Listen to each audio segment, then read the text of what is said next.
a empezar. Muy bien. ¿Cómo están? Muy buenas. A ver. ¿Cómo están? Muy buenas noches. Estamos 27 de julio. Estamos en la previa de fiestas patrias, ¿no? Estamos en la previa de fiestas patrias. Ojalá que mañana tengamos unas noticias súper buenas y todos estemos felices terminando estas fiestas patrias. ¿No? A ver. Estamos también coincidentemente en nuestra última sesión de este módulo, que es el módulo 1, Servicio Civil en el Perú, Reformas y Tránsito de las Instituciones Públicas. Estamos en nuestra última sesión, de aquí ya pasan a otros módulos y no sé qué módulo pasarán, la verdad, pero conmigo, a mí me correspondería el módulo 3, que son sistemas y subsistemas del sistema, para variar. Un trabalenguas parece. Yo voy a estar con ustedes en el módulo 3, que es sistemas y subsistemas del sistema administrativo de la gestión de recursos humanos, donde vamos a ver todos los subsistemas de recursos humanos que tienen que ver con los 7 subsistemas, 2, 3, 4, 5, 6, 7, 8 subsistemas de recursos humanos, ¿ok? Pero terminando este módulo el día de hoy, y de aquí ya no nos vemos sino hasta septiembre, me parece. Digamos, julio, todo agosto tendrán con el módulo 2, claro. Y el módulo 3 lo ven conmigo a partir del día 7 de septiembre. Y adelante. ¿Ok? Bien, vamos a hacer una revisión brevísima de lo que trabajamos la última sesión. Y la última sesión trabajamos el tema del tránsito al nuevo régimen laboral. ¿Ok?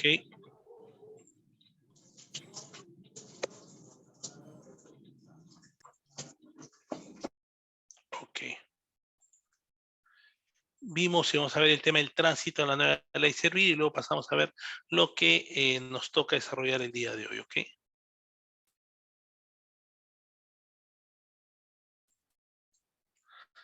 Tenemos hasta las 10:30 hoy día, ¿verdad? Déjame ver. Así es. Hasta las 10:30. Estamos en la especialización de la gestión de los recursos humanos y la ley del servicio civil. Y en el módulo 1, que es Servicio Civil en el Perú, Reformas y Tránsito de las Instituciones Públicas. ¿No? Nos toca, bueno, estamos revisando lo que vimos la última sesión respecto de tránsito al nuevo régimen laboral. ¿Ok? ¿Y qué vimos en la última sesión? Vimos el tema de tránsito a la ley servir en base a tres temas de parte de la agenda, ¿ok?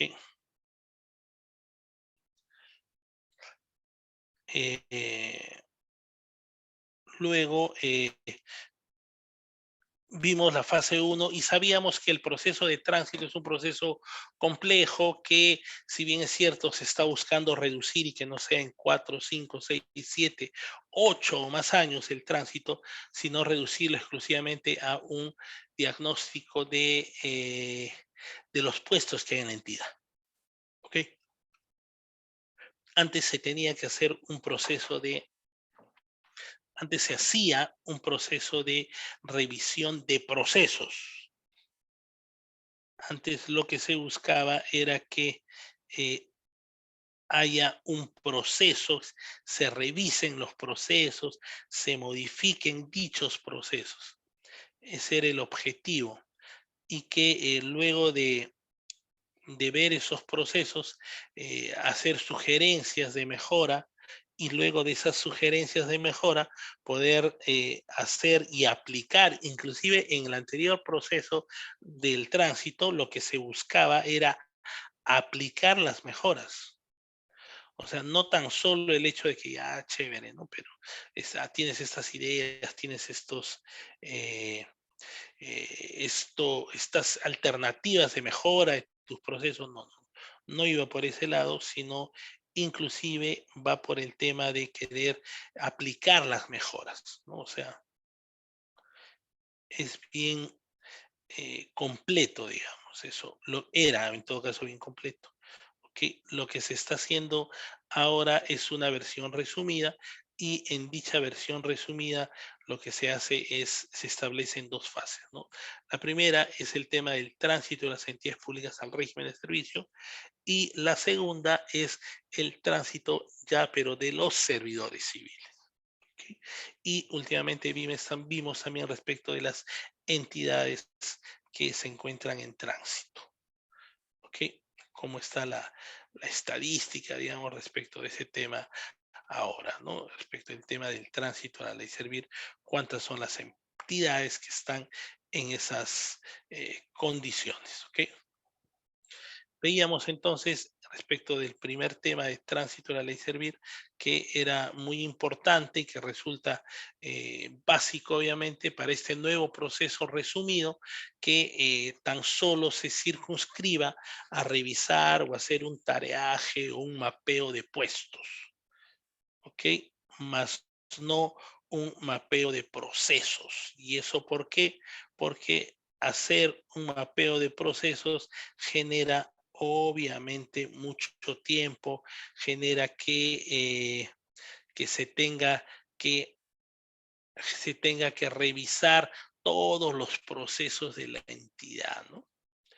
Y revisar todos los procesos de la entidad obviamente genera mucho tiempo y aparte de los recursos económicos que seguramente se requieren para dicho fin, porque no es que uno va, o sea, necesitas, yo creo, necesariamente contratar una persona de fuera para que te pueda apoyar en hacer ese tipo de trabajo, ¿no?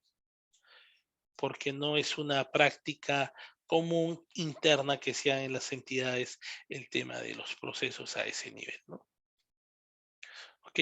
Así que lo que dice aquí es que se tiene que hacer una revisión, pero de los procesos, de la gestión de los recursos humanos. O sea, lo que se hace es una revisión de los recursos humanos, es un tareaje, es un levantamiento de información de el personal que esté formal, informal, en general de todas las personas que están laburando en la entidad.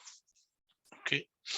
Lo que dice aquí, ¿no? El principal objetivo del citado proceso en la parte última es generar un cambio en la cultura organizacional de las entidades públicas que permitan la adopción de una estructura de puestos y posiciones óptimas para ser ocupadas por servidores calificados, dice, ¿no? Por servidores calificados y con vocación de servicio, dice. ¿Qué les parece? Okay, o sea, aquí nos hablan de meritocracia, ¿no? Algo que existe en el mercado laboral público actual o no, no existe la meritocracia. ¿Cómo lo ven?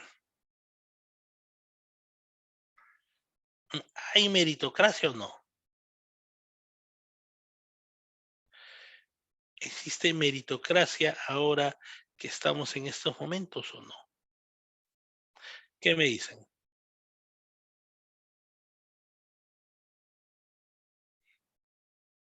¿Mm? A ver, a ver. Entonces tenemos aquí este criterio, generalmente no, dice, no hay meritocracia, pues no. Cualquier cosa hay, menos meritocracia. Eso es correcto. Cualquier cosa menos meritocracia, pues. Ok, bien. Entonces, tenemos allí, tenemos allí el proceso de tránsito, entonces el proceso que permite que una entidad pública pase, ¿no? Es el titular de la entidad quien levanta la mano y dice, por favor, yo quiero pasarme a la ley servir. Ok, entonces vamos a hacer dos fases. Y antes de eso, vamos a primero que pase la entidad en tres etapas, fase 1, y luego que pase y luego que pasen los servidores públicos. Esa es la idea. Y luego que pasen los servidores públicos. ¿Ok? Y la fase 1, como vemos aquí, está constituida por 3 etapas. La fase 1 está configurada por 3 etapas. Y, y la fase 2 está considerada por la etapa que corresponde, que es la única etapa, ¿no? Que es el tránsito de los servidores civiles al nuevo régimen laboral de servir. ¿Ok? El proceso de tránsito, entonces, inicialmente consiste, bueno, el alcance es para todos los servidores de todos los regímenes laborales del Estado, ¿no? Para todos los que trabajan en el Estado. Ese es. ¿Ok? Y consiste previamente, inicialmente, en hacer o constituir una comisión de tránsito. ¿Ok? Primero corresponde hacer una comisión de tránsito.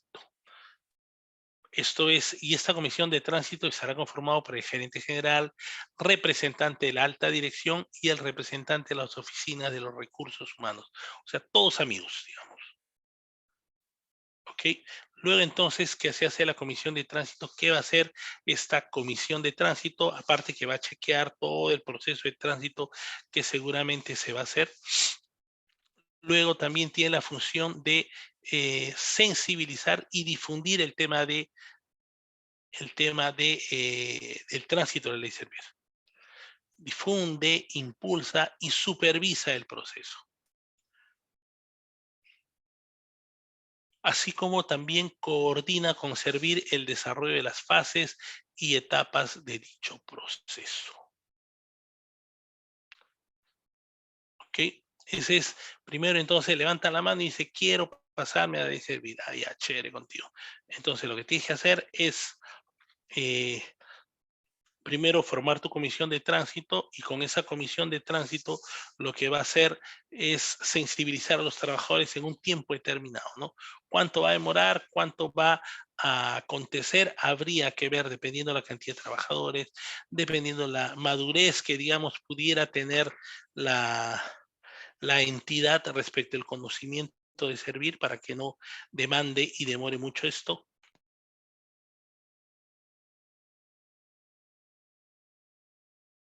Otro tema también puede ser el hecho de tener que, si existen varios sitios, varias localidades donde está la entidad, habría que viajar a hacer ese proceso de sensibilización o hacerlo online, etcétera. O sea, hay muchas alternativas, pero la primera etapa o la primera cosa que se tendría que hacer va por ese lado, ¿correcto? Luego ya ingresamos a la fase 1 con las respectivas 3 etapas que acontecen. Okay. Aquí nos pregunta Lilian Medina: ¿en la Comisión de Tránsito el representante de los servidores públicos tiene que ser de la mayor escala profesional? Puede ser, pero no es excluyente, ¿no? O no es excluyente. En la fase 1, entonces, la etapa 1 es, como vemos, análisis situacional respecto de qué, de los recursos humanos y al desarrollo de sus funciones. O sea, todo pega por recursos humanos, no va por otro lado.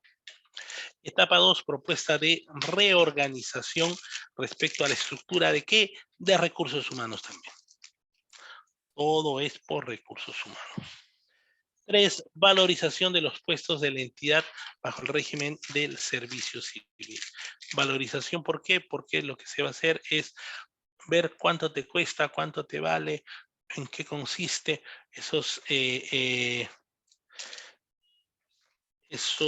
regímenes laborales que van a pasar, esos trabajadores, puestos, funciones y tareas.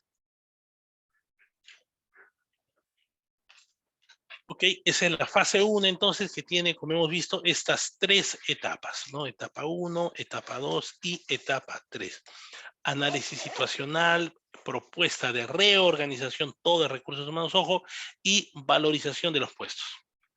Y luego ya pasamos a la fase número 2, que es el tránsito de quién, de los servidores civiles, ¿no? Ellos ya deciden postular a un puesto, y si es que cogieran la vacante, de ser el caso, bueno, pues tendría que renunciar al régimen laboral en el cual han estado viendo temas. ¿Ok?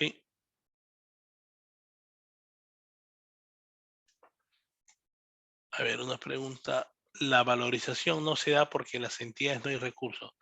Claro, pero la valorización lo van a hacer y lo van a mandar al MEF.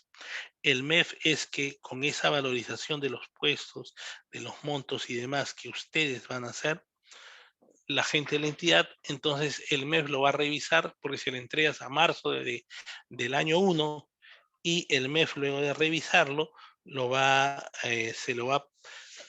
va a presupuestar el tema y te lo va a entregar para el año siguiente de acuerdo a tu programa de incorporación que tenga. Ese es el tema.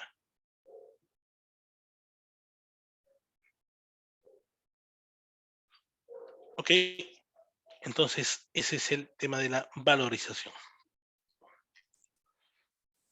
Esto, bueno, ya lo vimos ayer, actividades también, las etapas, como ya las hemos mencionado, qué condiciones previas que existen respecto a esto.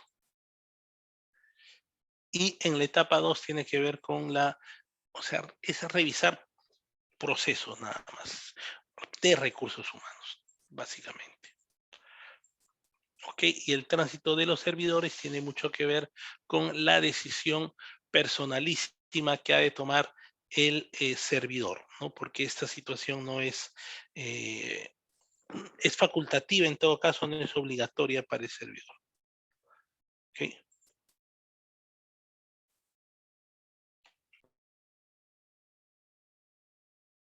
Decíamos que al trasladarse o al transitar no pierden algunos derechos, como por ejemplo el de las 48 horas como máximo, y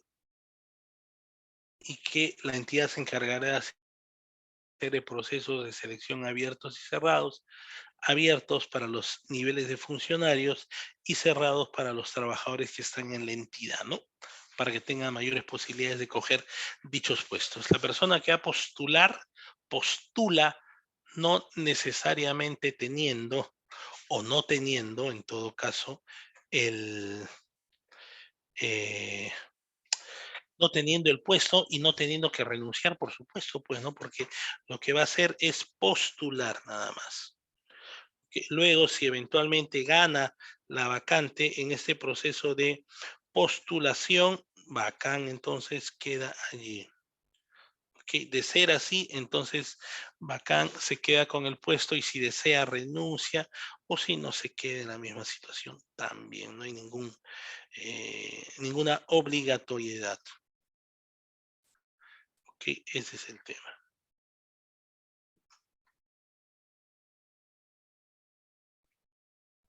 Luego tenemos también cómo es que estas reglas de tránsito ocurren, ¿no? El hecho de que se pasa a la entidad e inmediatamente con ella se pasan los funcionarios públicos y el personal de confianza.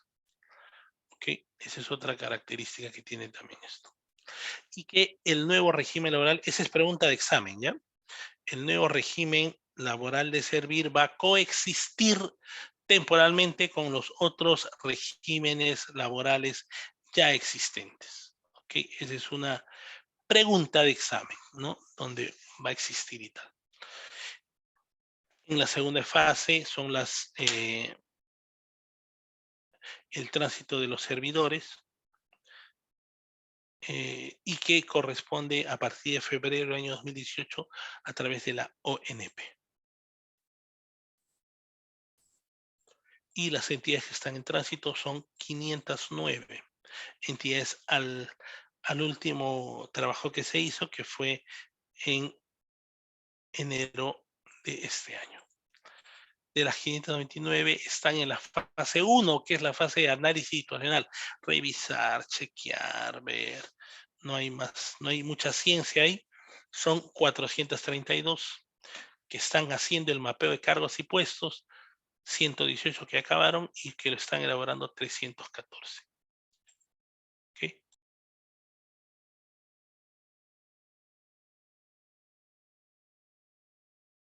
Luego tenemos también por tipo de entidad, tenemos universidades, reguladoras, etcétera. 62 que están en la segunda etapa. ¿Qué etapa? Reorganización respecto a la estructura de recursos humanos. Y en la tercera etapa, ya a puertas de pasarse, Senami y Ministerio de Defensa. ¿Y qué entidades públicas ya están con la ley Servir? ONP, de Vida, OEFA, Servir, OSINFOR, Ministerios de Energía y Minas, Economía y Finanzas, Ambiente. Luego, APSI, CUNAMAS, País, Juntos y SUNEDO. Esas son todas las entidades que están dentro de la ley Servir a la fecha. Y estas sí están con la ley Servir, o sea, ok, sí están, ya pasaron y ya son ley Servir. Ok, preguntas, comentarios respecto de lo último que hemos visto y lo que hoy se los he vuelto a repetir brevísimamente para entrar en seguir con la concatenación de lo que se ha estado viendo la última sesión.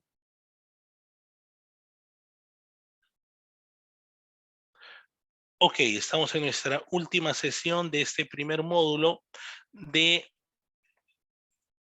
el diplomado de gestión o la especialización de gestión de los recursos humanos y la ley Servir, ¿no? El módulo 1 es Servicio Civil en el Perú, reformas y tránsito de las entidades. Vamos a hablar, ya hemos visto el proceso, cómo consiste y tal. Ahora vamos a hablar de los pasos que tenemos que seguir para poder iniciar la gestión de recursos humanos en las entidades públicas.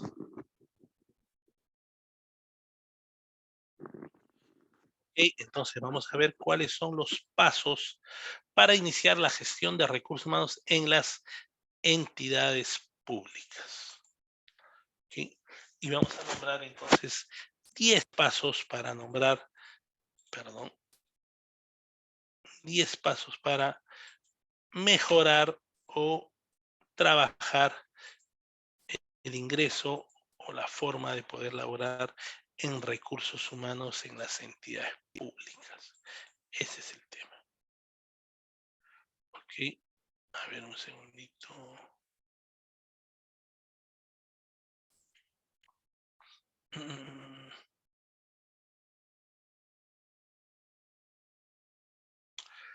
Ok.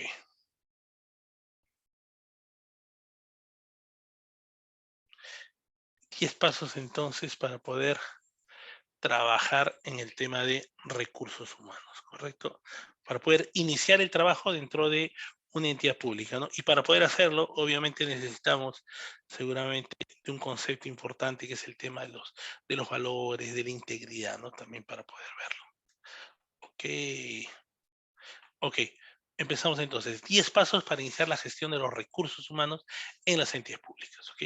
Vamos primero a ver un video y luego lo comentamos.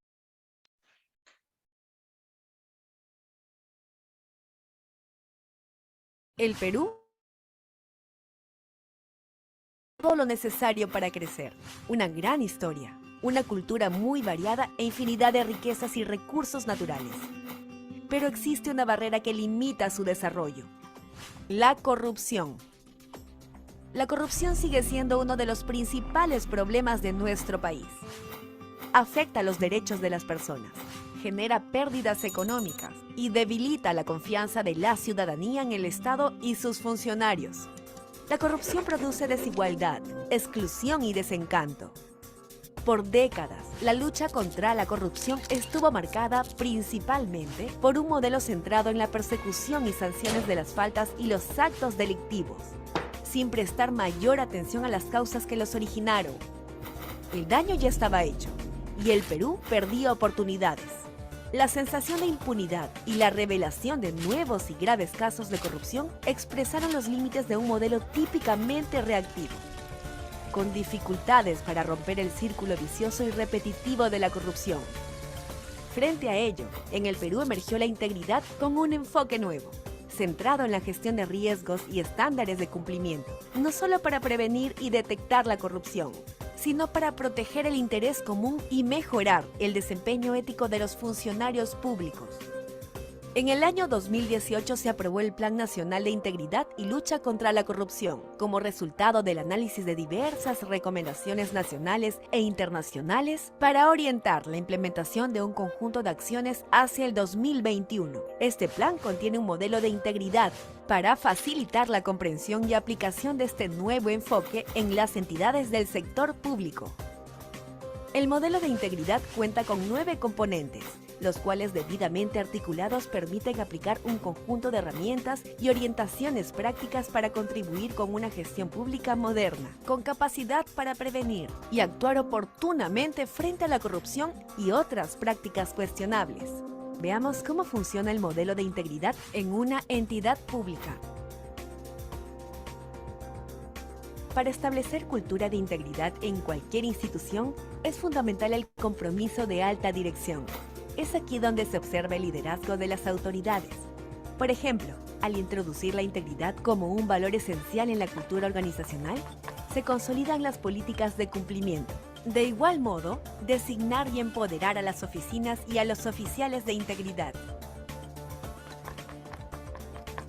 Para tomar mejores decisiones es necesario identificar los procesos o actividades más vulnerables en las instituciones, aquellos que podrían ser objeto de un acto de corrupción o prácticas cuestionables que riñan con la ética. Evaluando correctamente los riesgos, se planifican medidas más eficaces para minimizar sus efectos. Es necesario regular las conductas y prácticas de los funcionarios públicos, especialmente en situaciones de riesgo, precisando con claridad qué es y qué no es correcto en su institución. De esta manera, se reduce el margen de duda y la comisión de actos no deseados, a través de medidas concretas que expresen una posición clara en la entidad. La transparencia es un principio inherente a la función pública, uno de los mecanismos de prevención de la corrupción más importantes. Sin este componente, el modelo de integridad estaría incompleto. Hoy es inadmisible que una entidad niegue el acceso a la información pública o incumpla las normas de transparencia y rendición de cuentas. Los recursos públicos son escasos y deben protegerse adecuadamente. Es necesario fortalecer el sistema de control interno en el proceso de mejora continua para alcanzar los objetivos institucionales eficazmente y cooperar con el control gubernamental para que los recursos públicos sean utilizados de manera eficiente. Es indispensable desarrollar actividades de comunicación y capacitación permanentes. Por ejemplo, ¿los trabajadores conocen las políticas de integridad y cumplimiento adoptadas por su entidad? ¿Están capacitados para implementarlas? La comunicación debe realizarse incluso con proveedores, usuarios y demás públicos de interés para que conozcan los nuevos estándares de integridad establecidos. También se debe contar con un canal de denuncias, con mecanismos claros, sencillos y eficientes, incluyendo medidas de protección al denunciante y un catálogo específico de faltas y medidas disciplinarias. Las denuncias se deben procesar y resolver adecuadamente, estableciendo quién las recibe, quién y en qué plazo las investiga y qué unidad las sanciona o resuelve. Para desarrollar un modelo de integridad sostenible e identificar oportunidades de mejora, es fundamental evaluar periódicamente todos sus componentes. Para lograrlo, pueden aplicarse encuestas, talleres de evaluación y otros estudios. Para instalar el modelo de integridad en una institución, se requiere del aporte de diversas unidades orgánicas y de la participación activa de los servicios públicos. Pero alguien debe articular, monitorear y orientar todo este esfuerzo. La Oficina de Integridad debe desarrollar esta tarea. Este es el modelo de integridad, un modelo de compliance para el sector público, que traerá importantes beneficios para todos. Cuando una entidad lo implementa adecuadamente, no solo contribuye al fortalecimiento de su institución, previene la corrupción y aplica herramientas de una gestión pública moderna. En el Perú, la Secretaría de Integridad Pública de la Presidencia del Consejo de Ministros es el rector de la Política de Integridad y Lucha contra la Corrupción y brinda asistencia técnica para su implementación. para implementar el modelo de integridad en su institución, cuenta con nuestro apoyo. Secretaría de Integridad Pública. Trabajamos juntos por un Perú íntegro.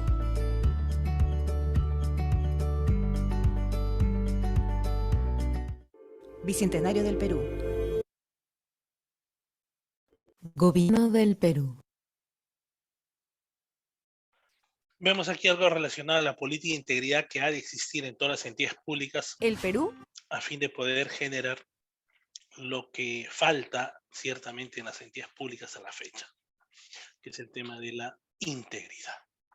¿Cuáles son los pasos para poder iniciar la gestión de recursos humanos en las entidades públicas? Servir ha sistematizado esto en 10 pasos, ¿correcto?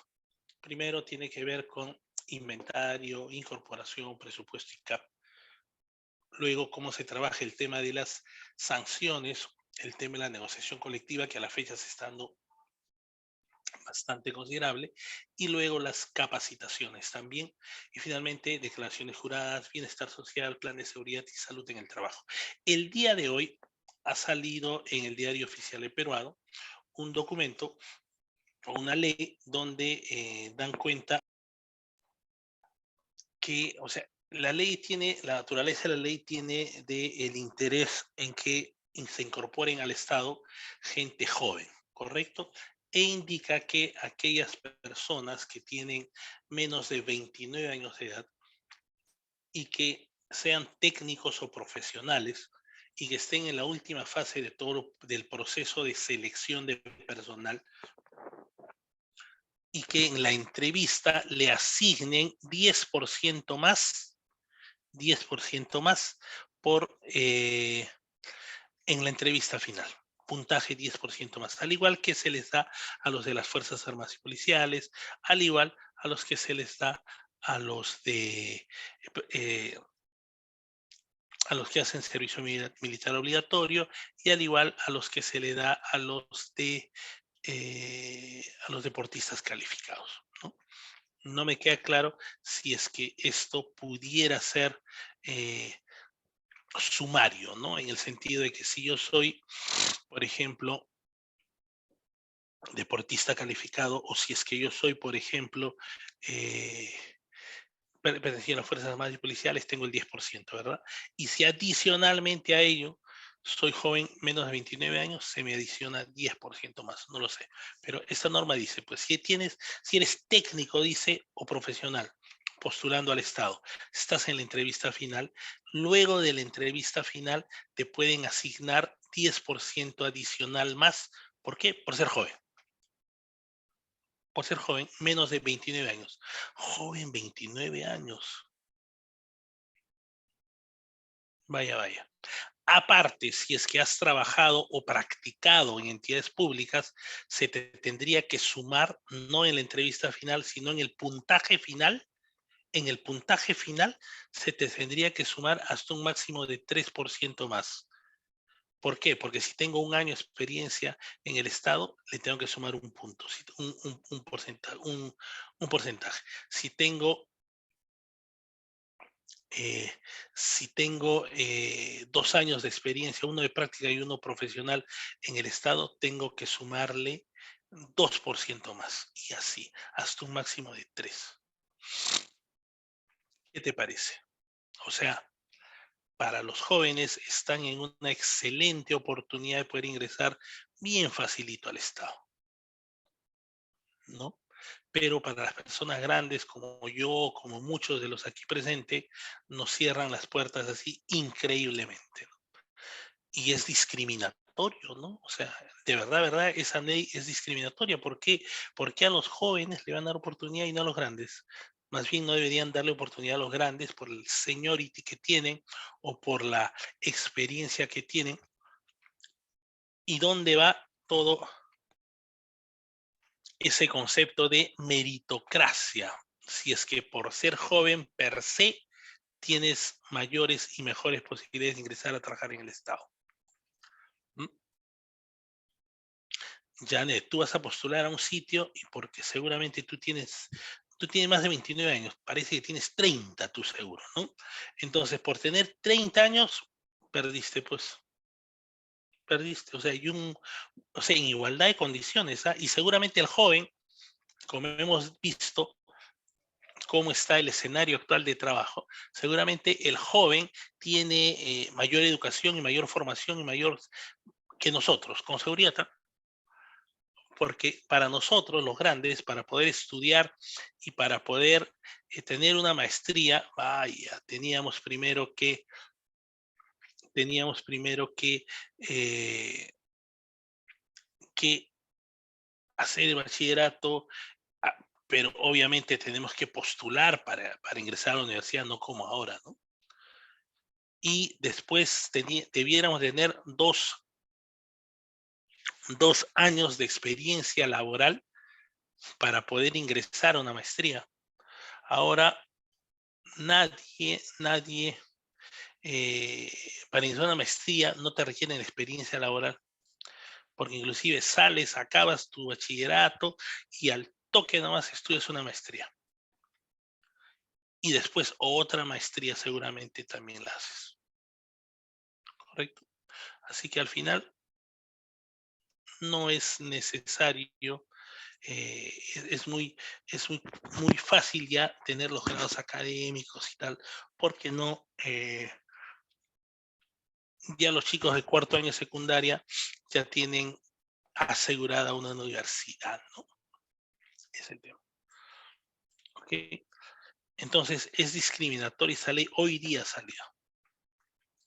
Discriminatoria para los grandes, ¿no? Y en principio, Profesor, ¿a cuenta de qué ponen 29 años como joven? Dale. profesor, la verdad que me llama mucho la atención esta ley que ha salido porque en realidad es muy conveniente para las empresas, tanto públicas y privadas, esta, esta ley, ¿no? Porque a los jóvenes que recién Aplica están nada más a la egresados, pública, ojo. ok, sí es, pero también lo veo conveniente para el otro rubro. Y Ujú. lo digo por, porque me toca también postular a tanto a público como privado y lo veo conveniente, bueno, en este sentido más en el público, porque los chicos que salen recién de las universidades, la empresa es la que tiene el sartén por el mango, les pueden decir cuánto ganan y todo eso. Sin embargo, a las personas que sí tenemos, como nos dice a los más grandes, yo tengo 49 años y no me da tampoco pena decirlo, pero yo sí vendo mucho el tema del conocimiento, la experiencia y la transformación. Y me da mucha pena que haya salido esta ley porque sí, pues si bien es cierto, a los chicos los invitan a esto por la misma situación de que la empresa es la que decide cuánto le va a pagar. Por lo menos en mi condición, negocio cuánto me van a pagar por la misma experiencia, por los mismos años ya de trabajar. Y yo creo que es bien conveniente esta ley para las empresas del sector público y lo veo más también como un conflicto de intereses, pues, pero lamentablemente ya está dada, ¿no? Así que los chicos ahora van a tener más bien más facilidades, que es lo que estoy percibiendo, ¿no? Pero si tú postulas y tú tienes la posibilidad, como dices, de poder negociar eh, tu tema económico remunerativo, si está contigo acostado un joven, no vas a tener esa posibilidad, no, a él se lo van a dar, Claro, punto. O sí, sea, totalmente de acuerdo. Y me ha pasado, me ha tocado postular y cuando más le... aún, dale, más aún si eres, perdóname que te interrumpa, pero más aún si eres mujer. Exactamente. O Y sea, me ha pasado que en la postulación, una que me preguntaban la edad, ¿no? Y después decían, ya te llamamos, ¿no? Pero claro, estaba el otro chico, el más joven, y quedaba él. Definitivamente sí me ha pasado. Y me ha pasado en los dos casos, tanto en lo público como en lo privado. ujú, ujú. Y nada más queda aprender, pues no, nunca me he sentido menos por eso, pero queda aprender. Por eso es que lo que genera más bien ya ahora es emprender, y hacer empresa, ¿no? Porque ya con estas, este, normas o leyes, te queda nada más tomar esa decisión, ¿no? Así es. Hoy día sale esa norma. si acaso. Igual, gracias, profesor, por darla a conocer. Por deprimirnos, por deprimirnos. O sea, me parece A buena mal onda a tiempo, mí. buena cara. A A mí me mal tiempo, parece, buena a cara. mí me parece buena onda que se quiera apoyar la inserción laboral de parte de los jóvenes, pero bajo otra forma, o sea, no en desmedro de una gran masa laboral que necesita trabajar, ¿no? Que es la gente adulta, ¿no? Per se, si ya tienes 40 años ya perdiste, ¿no? En el mercado. O sea, pero tras piedras palos que dicen, ¿no? O sea, el mercado es así, o sea, naturalmente el mercado es así, no te permite en el mercado privado, pero el público era hasta el día de hoy una alternativa laboral para gente grande, ¿no? Y existía mucha gente, y hay mucha gente, o había mucha gente grande que postula al Estado porque el Estado, en teoría, hay una inserción laboral de normal, pues, o sea, sí te da paso, no, decían, yo he escuchado a muchos colegas míos, decían, en el Estado si no hay edad, ¿no? O sea, puedes ingresar a cualquier edad, ¿no? Pero con esto, Lilian Medina efectivamente dice, deberíamos competir en igualdad de oportunidades, ¿ok? Les voy a dar el nombre de la ley, ¿ya? El número de la ley, a ver.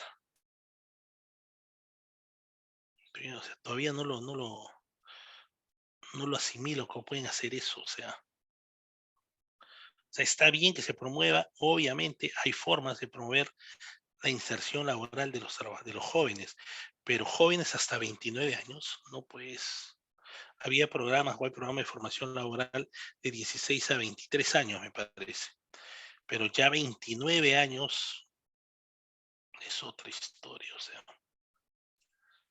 no es un joven, pues. A ver, la ley es 31.533 del día de hoy. Ley que promueve el empleo de jóvenes técnicos y profesionales en el sector público. Jóvenes técnicos. Pero eso se llama, digan ustedes si eso se llama eh, meritocracia, pues, ¿no? Estamos hablando de meritocracia. Estamos muertos, ¿no? La presente ley tiene por objeto promover el acceso de jóvenes técnicos y profesionales al empleo público a fin de fortalecer la administración pública. El ámbito de aplicación de la presente norma son las entidades de la administración pública.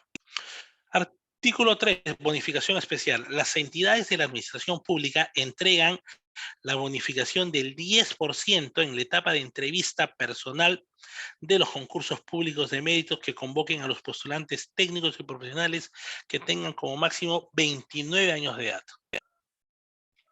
A los postulantes a que se refiere el párrafo anterior que poseen experiencia laboral en el sector público, se les incrementará un punto porcentual por cada año de servicios prestados, hasta el máximo de 3 puntos sobre el puntaje final. O sea, esto ya no tiene que ver con la entrevista, sino te habla por un lado, te ponen 10% en la entrevista, ¿ok? Otra vez leemos, las entidades de la administración pública entregarán la bonificación del 10% en la etapa de la entrevista personal de los concursos públicos de méritos que convoquen a los postulantes técnicos y profesionales que tengan máximo 29 años de edad. En la entrevista final, igual que a las personas que están con discapacidad e igual a las personas que son deportistas calificados y tal, 10% más.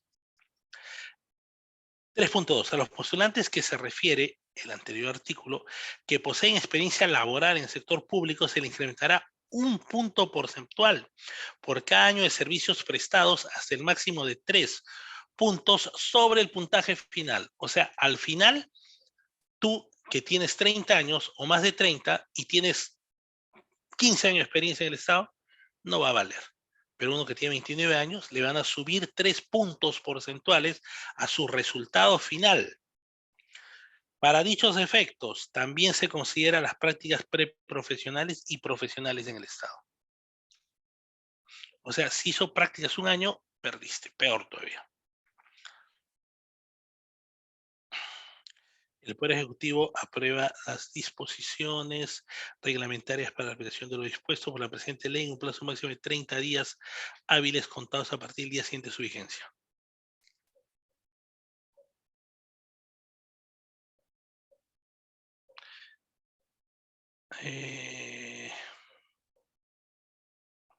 ¿Qué les parece? ¿Qué les parece?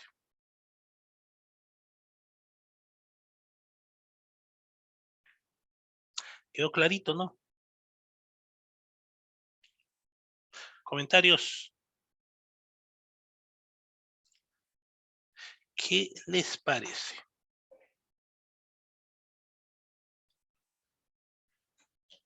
Bueno, esto no es meritocracia, pues, señores y señores. Esto no es meritocracia, pues. Esto es cualquier cosa, no es meritocracia, pues. O sea, hay formas, pero en principio yo digo la edad, 29 años no es joven, pues. 29 años y es una persona casada, con hijos, con 2 carreras, no lo sé, o sea, 29 años no es joven. No es joven. Bueno.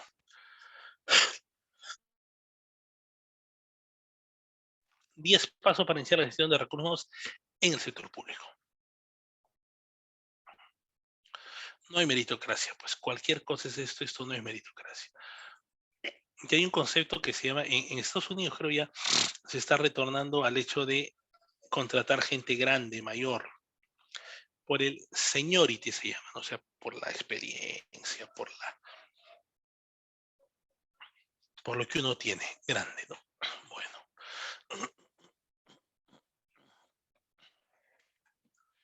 Ok, primero entonces se tiene que hacer 10 pasos. Primero es hacer el inventario de los puestos. Segundo es gestionar la incorporación de personal. Luego de tener los inventarios de los puestos, ¿no? Saber cuántos puestos hay, cuántos, en qué regímenes, etcétera. Gestionamos la incorporación, revisamos el presupuesto, por supuesto, para ver si encaja o no. Revisamos o elaboramos el CAP provisional, conocer el estado de los procesos administrativos y disciplinarios y el Registro Nacional de Sanciones de los Servidores Civiles. Revisamos las negociaciones colectivas, gestionar el desarrollo de capacidades, completar y enviar declaraciones juradas obligatorias, elaborar el plan de bienestar social y elaborar el plan de salud y seguridad en el trabajo. Esos son los 10 pasos para poder iniciar la gestión de recursos humanos en el sector público.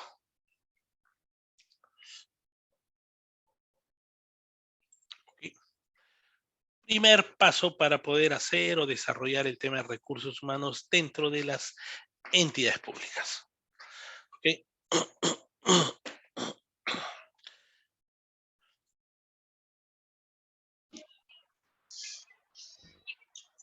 Andrés, ¿puede abrir el negocio?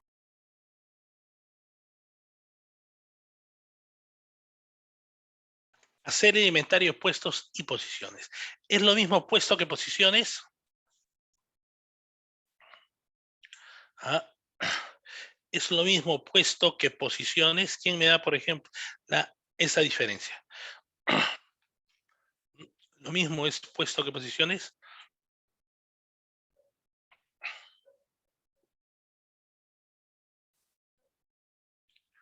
Somos 46 personas. A ver, es lo mismo puesto que posiciones.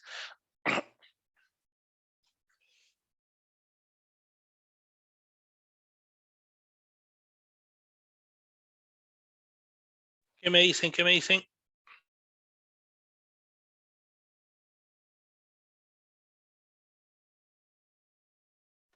A ver, un puesto es... A ver, dale. Claro, pero ¿qué es un puesto y qué es una posición? De nada me sirve que me digan no. Un puesto es el puesto de asistente de recursos humanos.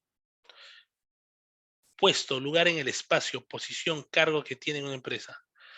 No, un puesto es asistente a recursos humanos.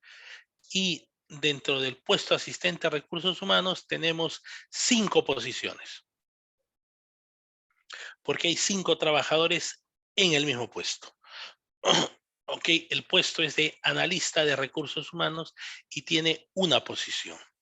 Entonces, el puesto viene a ser características, funciones, tareas, hábitos que uno tiene que desarrollar. Y las posiciones es el número de puestos que hay en la entidad.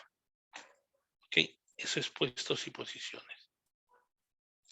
Entonces, ¿cuántos puestos y posiciones tengo en la entidad? Yo voy a decir que tengo, discúlpeme, yo voy a decir que tengo, por ejemplo, no sé, pues 100 puestos y 500 posiciones. Pues no, porque tengo 100 puestos y 500 trabajadores. ¿Ok? ¿En dónde están ubicados estos puestos? ¿En qué áreas están ubicados? ¿En qué, departamentos están estos puestos y posiciones ubicados? ¿A qué régimen laboral pertenecen? Si es 276, 728, CAS, locadores inclusive, FAG, PAC, ¿qué característica tiene? ¿Ok? ¿A qué régimen laboral pertenecen?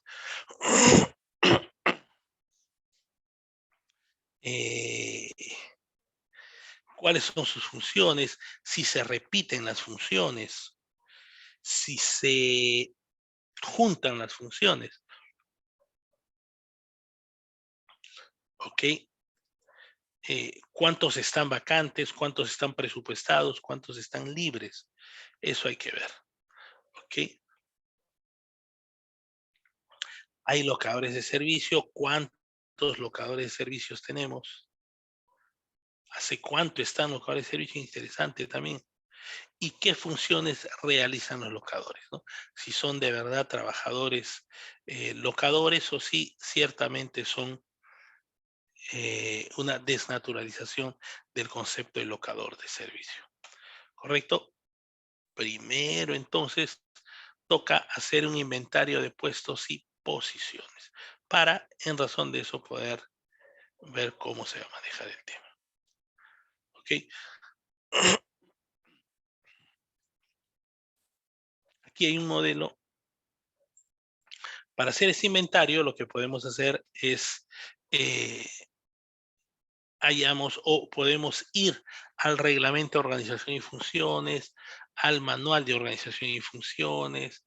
Si no tenemos esos documentos de gestión, podemos ir a ver los procesos CAS, ¿no? Porque ahí hacen referencia a términos de referencia para poder ver si cómo podemos encajar estos puestos al momento de hacer el inventario. Vemos el CAP provisional, el PAP, los contratos, todo eso nos va a servir de elemento para poder nosotros determinar cuántos son o hacer el inventario real de puestos y de posiciones, ¿no? A partir de sabernos cuántos trabajadores hay en todos los criterios, como les decía, inclusive locadores de servicios, FAG, PAC, y aquí también obviamente corresponde poder poner si tienen, si son cargos de confianza, pues, ¿no? Que generalmente suelen darse estos cargos de confianza también. ¿Ok?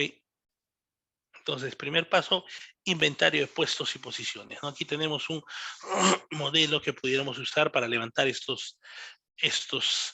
inventario, ¿no? Aquí está el número correlativo del puesto, tenemos la naturaleza del puesto, el órgano al cual pertenece ese puesto, nombre del puesto, régimen laboral, modalidad de contratación. Hay practicantes también a veces que están en el trabajo y que están 8 horas, ¿no? Trabajando igual. Luego, cantidad de puestos ocupados. ¿Ok? De todos los puestos, habría que ver cuáles están ocupados, cuáles están en la posibilidad de que puedan ser contratados. Total de remuneraciones según el PAP, total de remuneraciones según el documento que uno pueda tener. total de ingresos mensuales, bruto. El bruto y el neto. El bruto es por lo que te han contratado. Y el neto es lo que después de haber algunos descuentos y tal, es lo que tú recibes. Ese es el neto. ¿Ok? Bruto y neto ahí en ese caso. Y aquí se tendría que poner al total de ingresos bruto, lo que hace su sueldo, ¿no? Y luego total de ingresos mensual. Esta es una forma que puede servirnos para poder hacer el inventario real de puestos y posiciones. Entonces, ¿ok?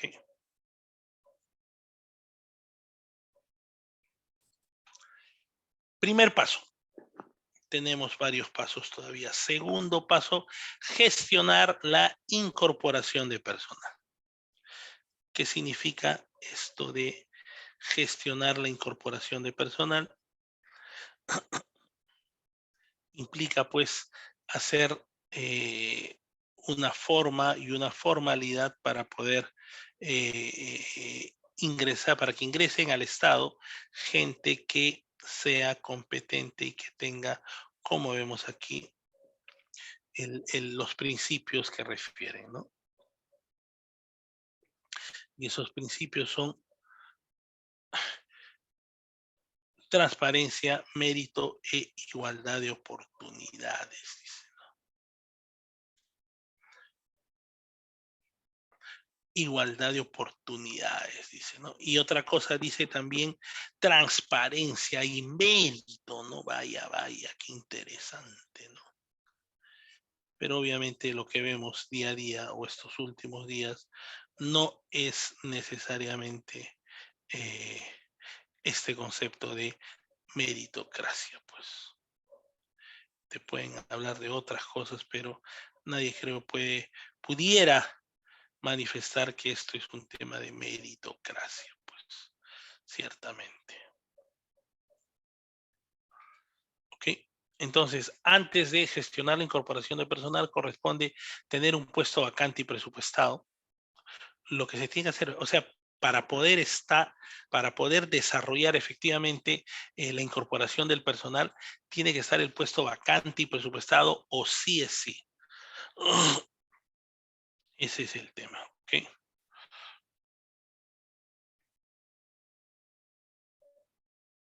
Tener un puesto vacante y presupuestado. Si es que no hay ese puesto vacante ni presupuestado, no hay forma de que puedas ingresar a una persona. ¿Ok? Tener un puesto vacante presupuestado, elaborar el perfil del puesto, aunque el perfil del puesto seguramente ya lo tenemos en el CAP, PAP o en el MPP. ¿Ok? Elaborar las bases del concurso con etapas y reglas claras, pues, ¿no? Ahí tendrías que incorporar esta última norma que ha salido el día de hoy, ¿no? Y tendrías que poner, pues, si eres joven, ya mejor ven y firma tu contrato de frente, pues, ¿no? Eso tendrías que decir, ¿no? Porque más fácil que eso, o sea, difícil, imposible, imposible. Y en un contexto de trabajo, los jóvenes tienden a tener mayor ventaja, ¿no? Porque tienen un, eh, un más fresco, porque son más dinámicos, no lo sé, o sea, sí hay varias posibilidades para que estas personas puedan efectivamente ganar puestos de trabajo. Luego también difundir la convocatoria en simultáneo en el portal del empleo y portal institucional. Cuánta contradicción. Ya no hay portal del empleo, sino en todo caso el portal del empleo es aquel portal de Talento Perú, se llama. Talento Perú es un portal donde centralizan todos los puestos de trabajo que sacan al mercado las entidades públicas, ¿no? Centraliza todo, Servir lo centraliza y lo gestiona. Principios entonces, transparencia, mérito e igualdad de oportunidades. Antes es tener un puesto vacante y presupuestado.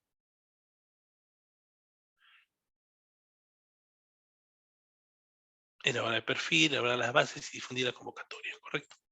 Durante el proceso de selección, ¿qué se tendría que hacer allí? Durante el proceso de selección, lo que se tendría que hacer es verificar el cumplimiento del perfil del puesto con la documentación que acredite, dice, ¿no? Verificar el perfil de puesto. Revisar las declaraciones juradas presentadas. Bueno, pues tendrían que presentarlas de verdad, ¿no? Asignar los puntajes según los criterios establecidos para cada etapa. Ya fuiste acá, pues, ¿no? Si eres joven, chévere contigo. Publicar los resultados de cada etapa según un cronograma, ¿no? Últimamente, bueno, no últimamente, sino de un tiempo a esta parte, hay eh, muchos procesos que a veces no necesariamente lo publican el cronograma de acuerdo a lo que habían prometido, ¿no? Inclusive Servir no publica los resultados de cada etapa según cronograma. O sea, se demora un mundo para poder publicarlo.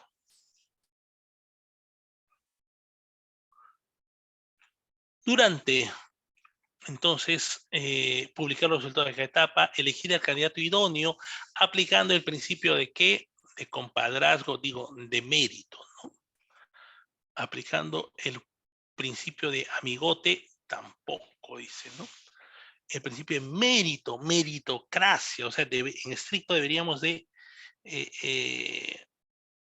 manejar el principio de meritocracia, dice.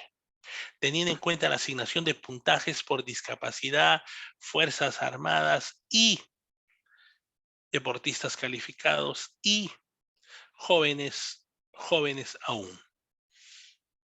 Eso se pone. Después del proceso de incorporación,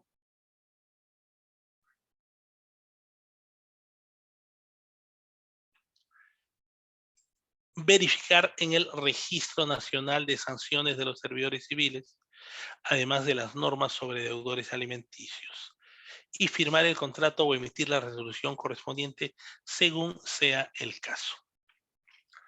¿Ok? Aquí dice, a ver, verificar, o sea, tienes que verificar o sí en el Registro Nacional de Sanciones contra los servidores civiles. Además de las normas sobre deudores alimentarios. A ver, tenemos al colega,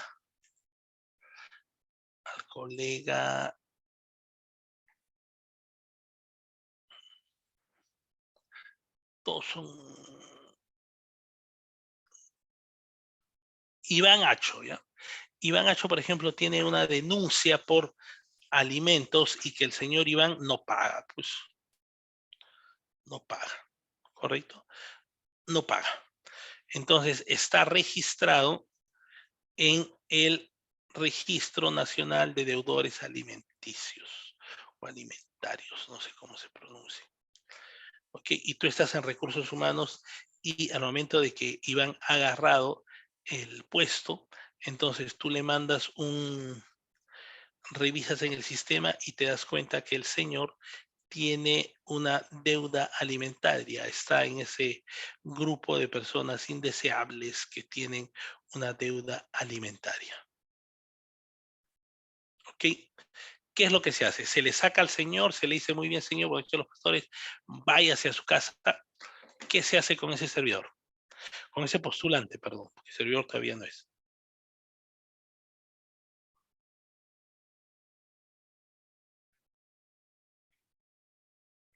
Alguien me responde, ¿qué se hace con ese servidor? Se le dice buenas noches a los pastores y se va. Se les agradece por sus servicios prestados. ¿Qué se hace? A ver.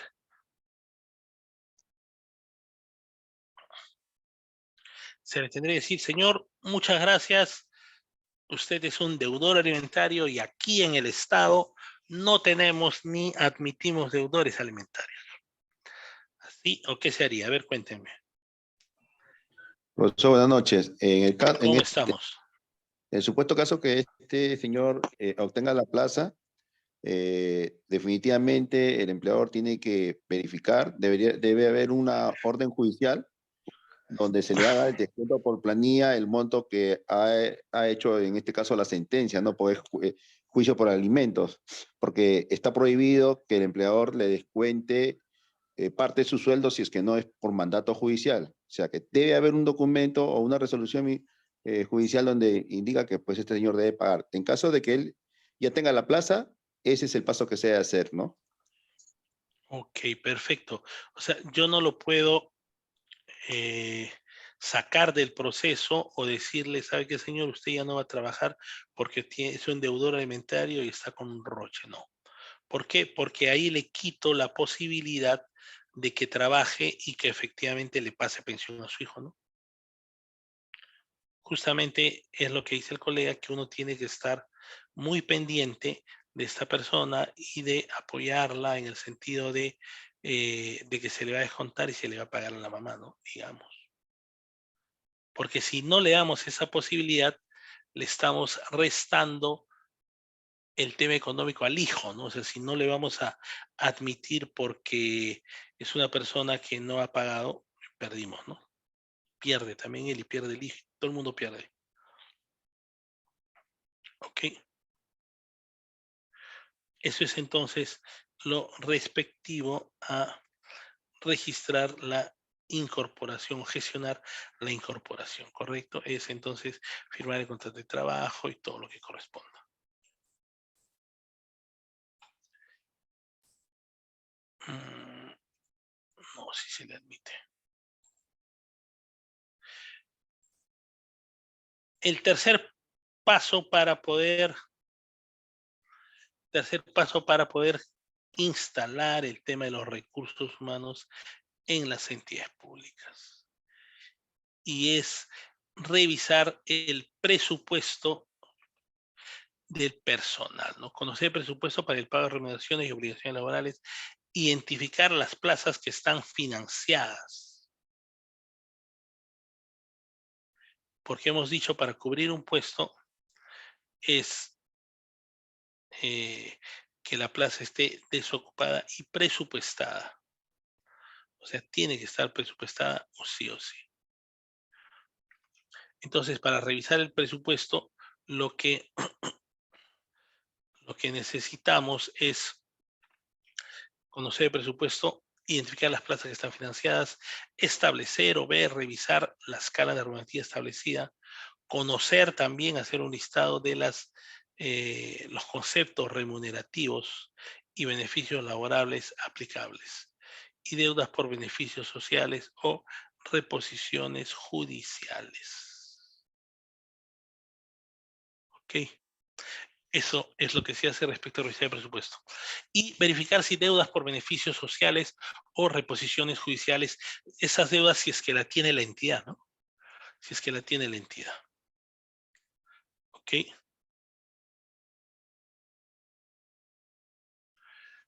Luego, también lo que tendríamos que hacer es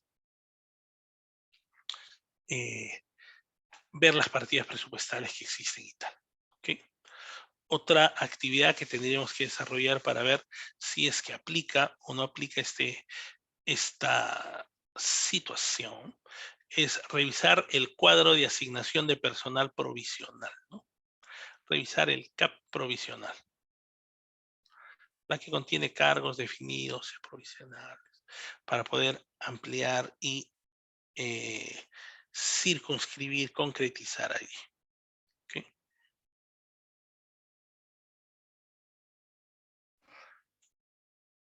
Habría que ver si encajan dentro de lo que estamos conversando acá y tal.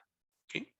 Luego tendríamos que ver el Registro Nacional de Sanciones de los Servidores Civiles. Es un documento. En ese documento tiene, engloba, digamos, se centraliza, aquí se centraliza todos las faltas administrativas que haya podido tener el trabajador a lo largo de su vida laboral. se centraliza ahí. Y son recursos humanos los encargados de centralizar eso. Y yo como recursos humanos, antes que ingrese el señor, tengo que revisar y si tiene alguna imposibilidad de trabajar justamente porque está registrado allí, yo tendría que sacarlo del proceso. ¿Ok? Se debe revisar todos los procedimientos administrativos disciplinarios también, porque si es que no lo reviso y no está con la fecha y el tiempo requerido, ya fui, yo soy el responsable. ¿Ok? Ese es el tema. Esta es la fase del proceso sancionador, ¿no? Entonces, necesitamos, insisto, conocer el estado de los procedimientos administrativos disciplinarios del personal para ver en qué situación se encuentran y hacerle seguimiento, porque si se nos va de las manos, si es que ya prescriben o algo y nosotros somos responsables, fuimos. ¿Ok? ¿Y qué es lo que registramos en este Registro Nacional de Sanciones de los Servidores Civiles? Registramos lo que es destitución, despido, suspensión. También registramos inhabilitación ordenada por el Poder Judicial, inhabilitación de ex servidores, inhabilitación y suspensiones impuestas por la Contraloría General de la República. Esas son algunas de las acciones que se inscriben en el Registro Nacional de las Sanciones de los Servidores Civiles. ¿Okay? Estas son las personas que forman parte de este proceso administrativo disciplinario, ¿no? Si es que hay una amonestación escrita, ¿quién la hace? ¿Quién la determina? La hace el jefe inmediato y quien sanciona el jefe inmediato, en este caso, si es amonestación escrita, y recursos humanos lo oficializa. Segunda instancia, en este caso yo no estoy de acuerdo con lo que se me ha puesto, etcétera. Sobre eso entonces hago una segunda instancia que es el jefe de recursos humanos. ¿Ok? Suspensión. ¿Quién suspende? El jefe inmediato. ¿Quién es el órgano sancionador y el que oficializa esta suspensión en recursos humanos? Y a partir de aquí, la suspensión, la destitución, es a cargo del Tribunal del Servicio Civil quien se encarga. Y luego tenemos la destitución. ¿Quién destituye? Digamos, el jefe de recursos humanos, el órgano sancionador y el oficializador es titular de la entidad. Y segunda instancia, Tribunal del Servicio Civil. Si el señor no está conforme, de acuerdo con que lo estén sacando, nadie va a estar conforme con eso. Acude al Tribunal del Servicio Civil para que pueda ser en segunda instancia visto.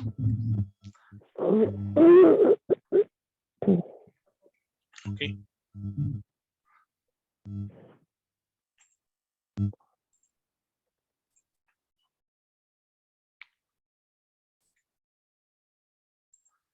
Ok.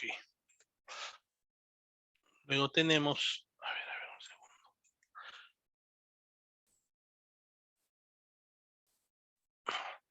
Revisar las negociaciones colectivas, ¿no? Habría que ver qué tipo de negociación colectiva tenemos, ¿no?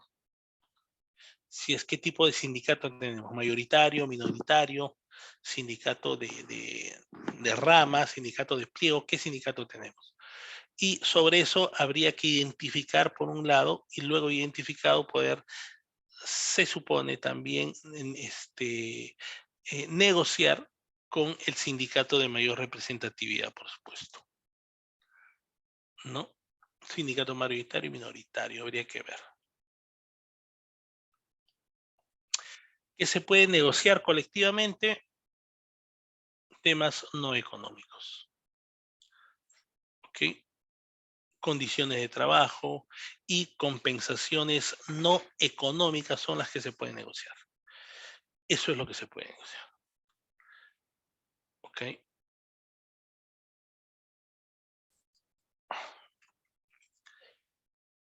Este es el proceso de las negociaciones colectivas, pues, ¿no? Que va desde que se presente el pliego de reclamos hasta marzo más o menos. Luego, si no hay acuerdo, se va a un al Ministerio de Trabajo, igual en el trato directo. Si no hay acuerdo, se hace una conciliación, o si no, se llega al arbitraje. El arbitraje es una formación donde el empleador pone un árbitro, el sindicato pone otro árbitro, y entre los dos árbitros deciden poner un tercer árbitro. O, caso contrario, el sindicato define y decide y se va a huelga. Y se va a huelga. Eso también suele ocurrir. Séptimo paso para gestionar recursos humanos en el Estado, gestionar el desarrollo de capacidades, ¿no? Tal vez ver, hacer el potencial de las personas que están en la entidad, ver qué características tienen, qué tanto bien trabajan, y sobre eso se puede visualizar también, hacer un mapa las, de las potencialidades que pueden tener, un mapa del talento. Y luego de lo que se va a hacer es un diagnóstico de necesidades de capacitación, ¿no? Y en este diagnóstico de necesidad de capacitación, lo que se va a hacer es saber cuáles son técnicamente, ojo, técnicamente, cómo se tiene que hacer técnicamente el diagnóstico de necesidades de capacitación. O sea, no es poner por poner, no es eh, eh, no es un menú en el cual tú pides tal o cual cosa. No, no se trata de eso. Técnicamente se tiene que definir qué es lo que necesitan ser capacitados los servidores. Técnicamente. ¿Okay? Y luego de hacer el diagnóstico de necesidad de capacitación, se hace el plan de desarrollo de personas. ¿Okay? Que es un documento donde a 5 años y a 1 año está determinado qué vamos a capacitar al personal. Súper completo eso. Y aquí igual les dejo la línea del tiempo para poder presentar estos documentos, que al final el MEF se lo va a llevar y va a determinar de darle presupuesto para el año siguiente.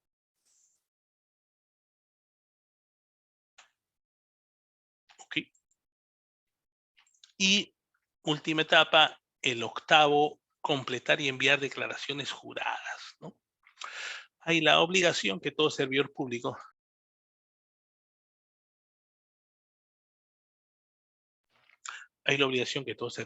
debiera de dar por lo menos 3 declaraciones juradas. Principio, dentro de los 15 días hábiles de haber sido designado o contratado, durante el proceso durante cada año que está trabajando. Esto es para ver si se enriquecen, ¿no?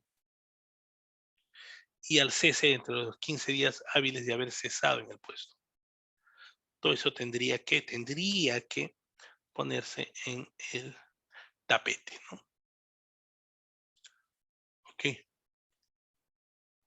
Como declaración jurada. ¿Para qué? Para ver si la persona que está ingresando a trabajar está haciendo lucro, está enriqueciendo con los bienes del Estado. ¿Okay? Y hay 2 tipos de declaraciones juradas, ¿no? Ingresos, bienes y rentas, que algunas van para la PCM y otras van para la Contraloría General de la República.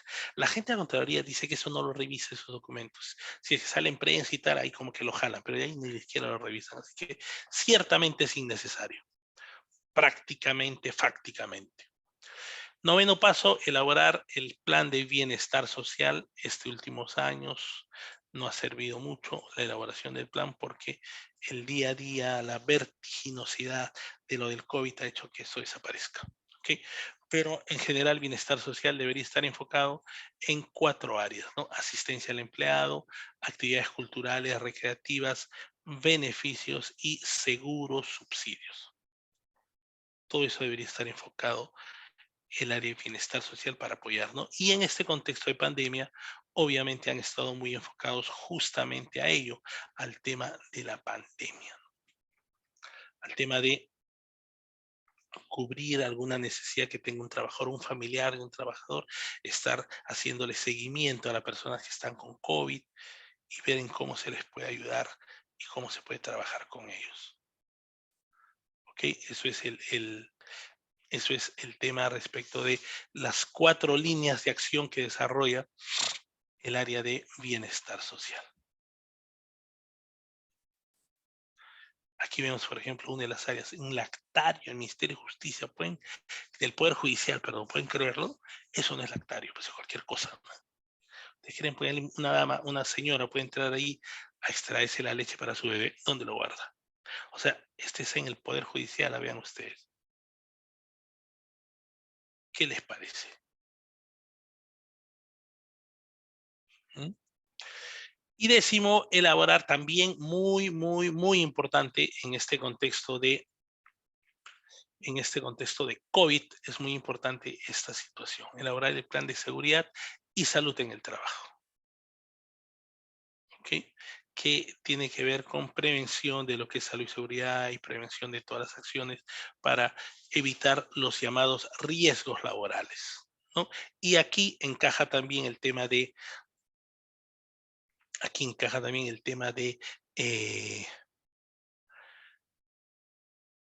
de lo que es salud y seguridad en el trabajo, pero en lo que es ese tema de la pandemia, ¿no? Ya están trabajándose de manera paralela justamente con la que es salud y seguridad en el trabajo. ¿Okay? Para esto obviamente se instala un comité, hay un programa anual de capacitación y hay un programa anual de trabajo que se tiene que hacer allí también. ¿Ok? Muy bien, hemos concluido el marco temático de los 10 pasos para iniciar la gestión de recursos humanos y ciertamente eso ha sido todo el día de hoy y también con este tema estamos clausurando este primer módulo que ha sido de 8 sesiones de hora y media cada uno. Hemos estado 12 horas juntos hemos estado en el último mes, ¿ok? De mi parte, que les doy el agradecimiento aquí en todos los idiomas. Aquí tienen Yuri Rengifo Rivas Consultor, es mi fanpage donde publico cosas de recursos humanos y temas relacionados a servir y tal. Y ahí está mi correo y bueno, ya. Ok, así que yo les agradezco por su tolerancia, por su presencia, por estar acá hasta las 10:30 de la noche y ya en septiembre nos vamos a volver a ver. Porque en septiembre voy a coger yo de los subsistemas de recursos humanos como parte de su proceso formativo en aprender o conocer más la gestión de los recursos humanos en el Estado peruano. Ok, preguntas, comentarios antes de retirarnos.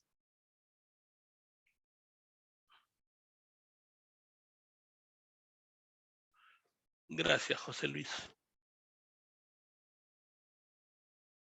Ok. Muchísimas gracias entonces y ya nos estamos viendo en septiembre conmigo. Hasta entonces, ¿no? En septiembre sigan con sus temas. Hasta luego. Felices fiestas, feliz 28 para mañana. Feliz 28. Hasta luego.